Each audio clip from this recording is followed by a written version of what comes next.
So that plan जो design केल्लो आसा 2011 तसो ताचे फुडें वचनाशिल्लो. सो इनिशिएटिव्स घेतले म्हणजे प्रोजेक्ट कॉस्ट खूब आशिल्लो तेजो वेगवेगळे phase. But now we have taken the decision we are going in a phase manner. Phase 1 project घेवपाचो ठरयला already, which is only the first is a bus stand with the minimum parking. There is इतकोच project जो आतां पयलीं complete करपाचो ठरयला. We set first phase. Government is doing PPP बीन कांयच ना, गव्हर्मेंट स्वता करता प्रोजेक्ट. Meeting आशिल्ली. So what you have discussed? So we have discussed and we have reached a consensus that not to have a PPP project. That the GSIDC will construct phase 1 on its own, where the cost is around 63 crores. And it will be done by GSIDC on its own, and the project will be housing government offices or whatever.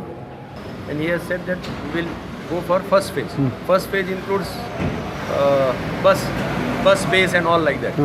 So he has said that within next 1 month we should prepare the final estimate, because they require some revision and go for. He has made a statement also that government will take up the project in phases. The first phase will be 10 lakhs.